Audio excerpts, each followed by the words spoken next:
Okay, I'm here at St. Nectans Glen Glen, yeah. with Vicky, and I guess she's the manager here.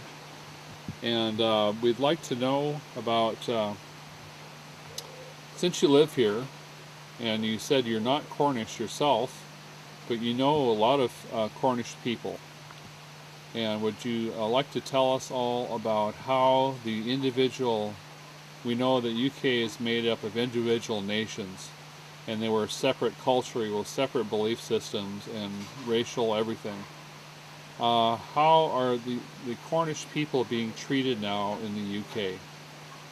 Um, well, it's a beautiful part of the world to live, so we profit a lot from the tourist industry, but because of it being predominantly touristy, it's very much, it swings and roundabouts how the financial year go.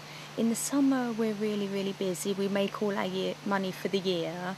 In the winter it almost does drop back to virtually nothing because of the winters being so hard. So it's work hard in the summer and have a bit more time off in the winter. I see. So when you vote, do you think the politicians you vote for are actually representing your wishes here? Not at all. I think Cornwall, Devon, Somerset, we're almost the forgotten counties because we're so far away from London and government.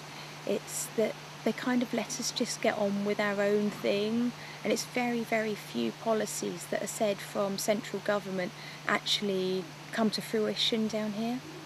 I see. I know you used to have a fishing industry here in Cornwall. Are the rumors correct that you don't have fishing much here anymore? Are the Spanish taking all your fish? There still are. Still are. There are still fishing boats that go out. There is still a fishing industry, but I know that it's governed a lot from Central Europe because of the fishing quotas. And I've got friends that are fishermen, and from first hand they've told me that they could have a bumper catch, and if it doesn't equal the quotas that have been set by government, they have to throw half of the stock back.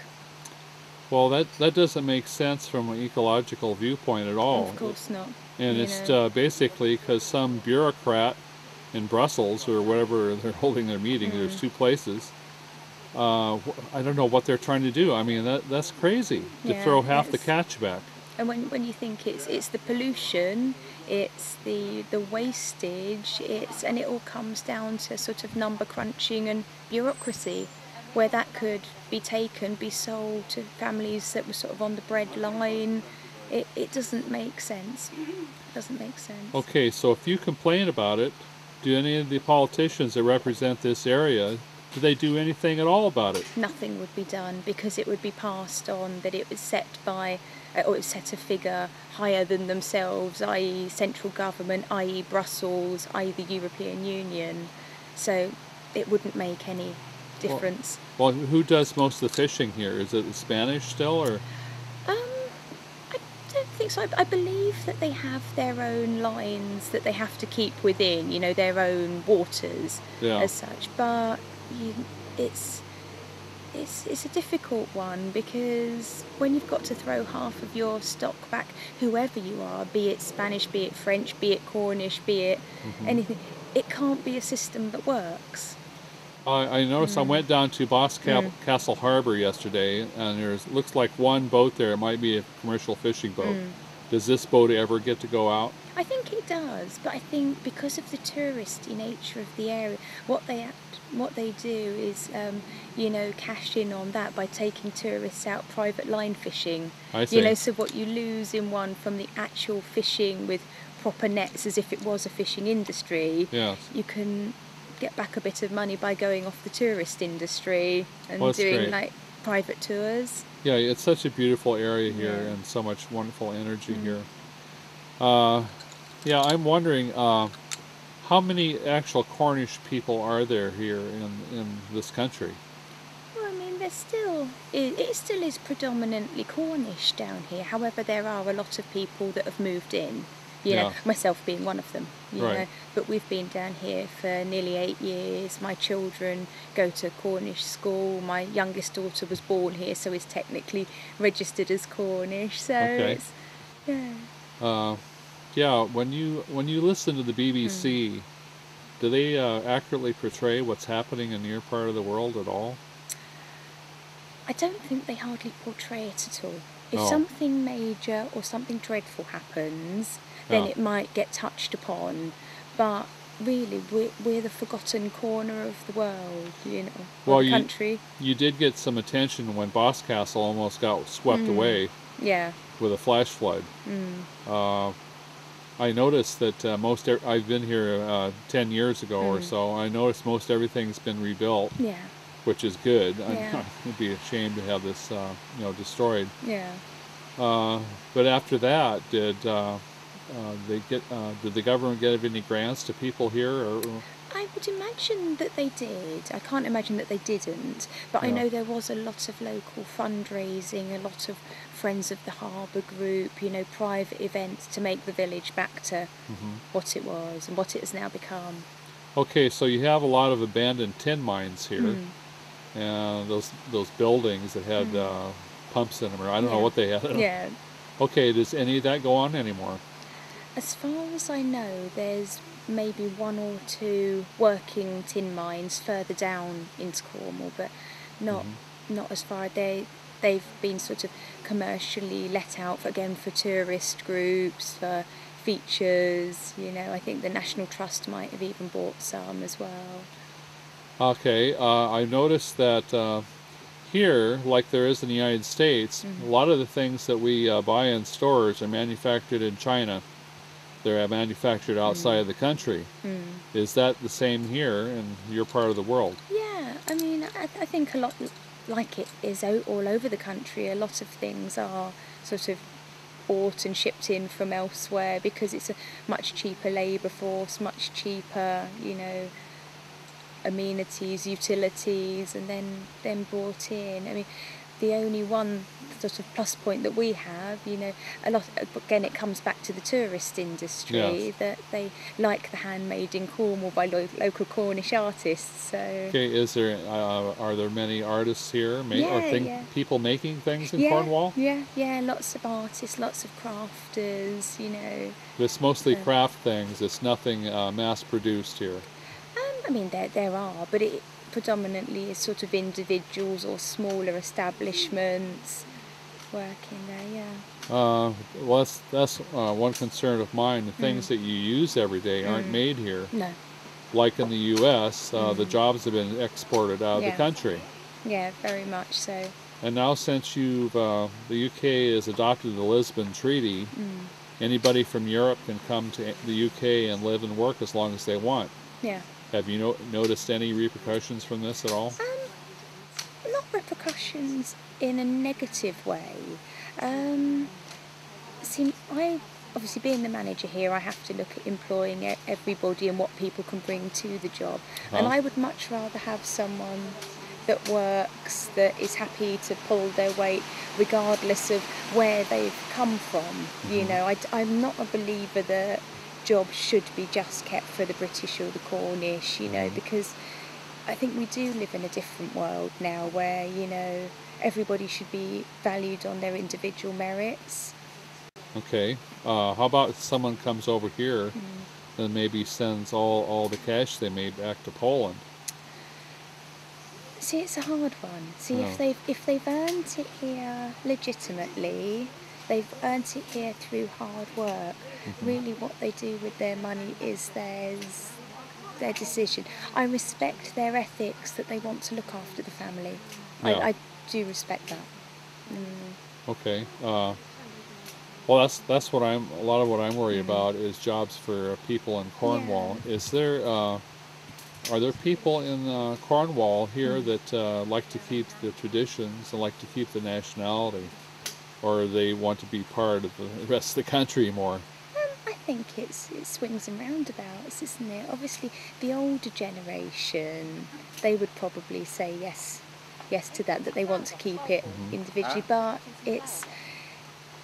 the world's a different place, isn't it? As you said, people travel, people choose to live in different places. You don't nowadays, sort of my generation, my children's generation, we're not going to be living and working where we were born. Okay. So Are there like festivals here celebrating Cornish culture? yes, yeah. There's a lovely one on May the 1st. It's Beltane in the pagan calendar, but it's down in St Ives and Padstow, and it's the Obi Horse, and it goes back to the old pagan traditions Okay. there, and it's like a big horse that dances through the streets. And if you get touched by the horse, or you're able to duck under the horse's back, it means that you will fall with child within a year. So it's a fertility symbol, but it's celebrating the regrowth of the land. And Okay, I know Americans love cultural things like that, odd cultural things from here. Since seems like most of our country is freeways and plastic, so we appreciate things like that. Okay, would you like to tell me about the situation of the police down here? Do you get any police at all? I noticed there's no patrol cars or... Oh, there's no cameras here either. That's good.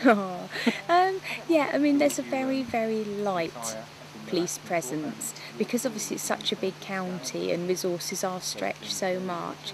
There's not a active, large police presence as a deterrent.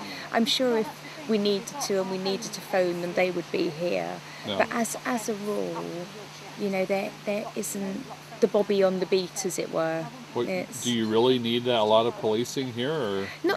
I mean, obviously crime is very, very low compared to other parts of the country. But if we did have more police, maybe it would be a deterrent for what may happen. So if crime figures could be lower because of there being a police presence, that can only be a good thing. Okay. Do you, since we're in the digital age, are you aware of that much? You know, there's no privacy on the net now. There's no privacy on anything electronic. Yeah. Do you notice that kind of presence of the media? Do you feel your privacy threatened here at all? Not down here. Not down here. I think we're far enough away that, you know, the media presence, it would only come in if it was needed. Yeah. You know.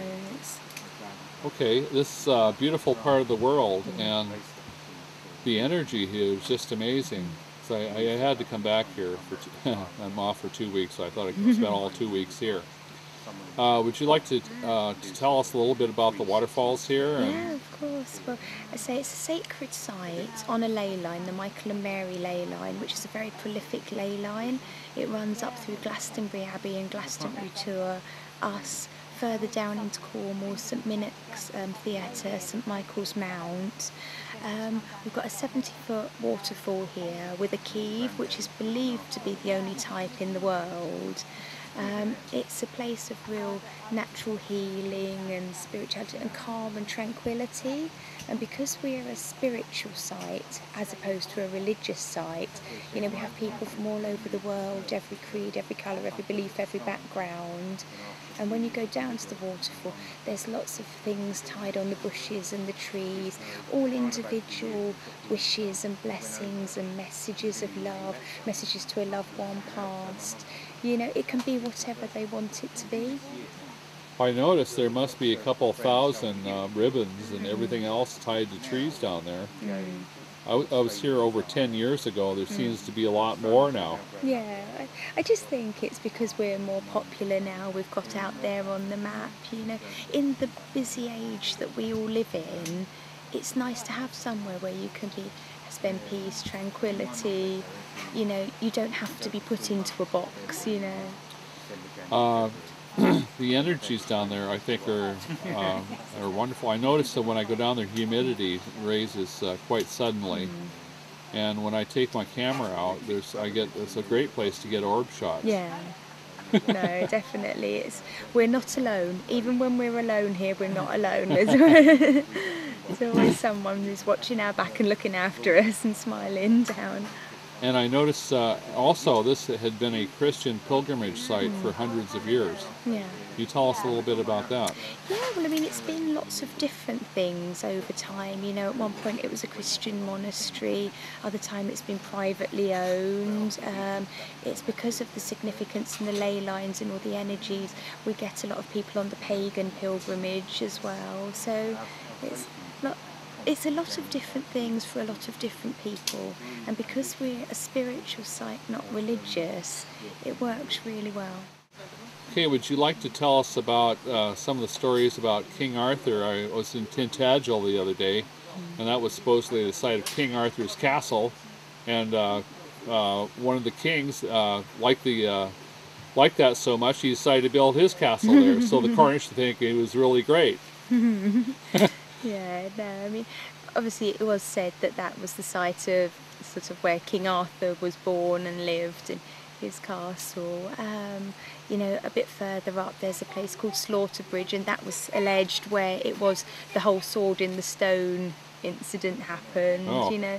But again, even if we get people coming down on the tourist trail, and because of that, it's amazing. It brings income and revenue to the villages and surrounding villages, so no, it's good. Well, I would like to add that if there was a King Arthur, he would have come to the falls here. He would have, yeah, along with the Knights Templar as well. It was said that they used to purify themselves in the water before going off to the Crusades, and that. So it's always been a place of purification and pilgrimage. Gosh, that's a long time ago. Yeah, well, there's been a dwelling here since the 6th century, and that was said when it was Nectan, and his 23 brothers and sisters and his parents used to live on this site here. So is it Saint Nectan's Cave or Glen? Well, he was sainted or given a sainthood posthumously after his birth, because Nectan was a very intelligent man of the time. Although there was no written scripture, it was only the monks and people like that. He had a fantastic knowledge of plants and herbs. He was also a male midwife, which of course was completely unheard of back then. So people from on and around the land would come round and they'd get herbal tinctures and tonics to cure their aches and ailments. And he would never take money for that, but you could pay him in kind, like a handful of corn, a loaf of bread, a couple of pigs, something like that.